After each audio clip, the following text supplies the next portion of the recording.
Hi friends, good afternoon. আজকে 12ই জানুয়ারি। আমি আমার ঘরের স্বামী বিবেকানন্দর এই ফটোটা থেকেই ভিডিও করছি, কারণ আমি তো ওয়েস্ট বেঙ্গলে এখন নেই। তো ঠিক আছে, কিছু কথা বলি স্বামীজিকে নিয়ে। যেহেতু আমি গাছ বা নেচারের ভিডিও করি, আগে স্বামীজির জীবনের ঘটনা জগদীশচন্দ্র বসুকে নিয়ে সেই ঘটনাটা আগে জানাই আপনাদেরকে। তারপর যদি থাকে সময় একটু ছোট ছোট দুটো চারটে গল্প বলবো। স্বামী জগদীশচন্দ্র বসু তখন লন্ডনে উনি রিসার্চ করছেন। উনিই তো প্রথম বলেছিলেন যে গাছেদের প্রাণ আছে। তো তখন ব্রিটিশ ভারত কী করলো, ব্রিটিশরা এই দেখে তখন ওনার সমস্ত খরচ খরচা দেওয়া বন্ধ করে দিলেন। তখন জগদীশচন্দ্র বসু খুবই ভেঙে পড়েছেন এবং তখন উনি স্বামীজিকে জানালেন।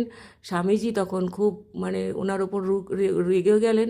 রেগে গিয়ে ওনাকে উৎসাহ দিলেন যে তুমি এইরকম একটা সুন্দর কাজ করছো, তোমার কাজের বাধা কে দেবে, তুমি নিজে ওঠো, জাগো বলে উনি সঙ্গে সঙ্গে ওনার আমেরিকান শিষ্যাকে তার পাঠালেন জগদীশচন্দ্র বসুকে সাহায্য করার জন্য।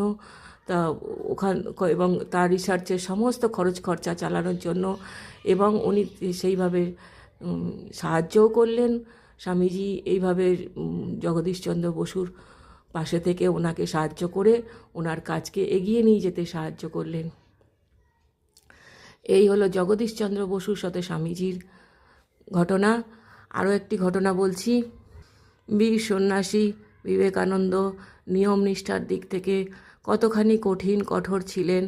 একবার মঠে এটাই নিয়ম ছিল যে যে সময়ের মধ্যে মঠে হাজিরা দিতে না পারবে সে সেই দিনকে মঠ থেকে খাবার তো পাবেই না, উল্টে তাকে ভিক্ষা করে নিয়ে আসতে হবে। তো একবার ওনার নিজের ভাই 6টা বাজতে 10 মিনিট বাকি মঠে হাজিরা দেওয়ার নিয়ম ছিল, কিন্তু উনি ঘুম থেকে উঠেইছেন তখন 6টা বাজতে 10 মিনিট বাকি। তো ওনার পৌঁছাতে লেট হয়ে গেছে। সেই দিন কিন্তু ভাইয়ের জন্য মঠ থেকে খাবার বন্ধ হয়ে গেল।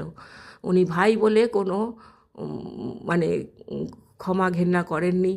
যা নিয়ম সবার জন্য সেটাই সবাইকে মানতে হয়। ভাইকে পাঠালেন ভিক্ষা করতে। দুপুরবেলা সবাই খেতে বসলো, কিন্তু স্বামীজি খেতে বসলেন না, বসে আছেন অপেক্ষা করে। ভাই তারপর ভিক্ষা করে যা নিয়ে এলেন সেইখান থেকে ওনারা দুজনে খেলেন, দুই ভাই মিলে। এই হলো স্বামীজি কাজকর্ম। 16ই আগস্ট উনি ঠাকুরকে পরীক্ষা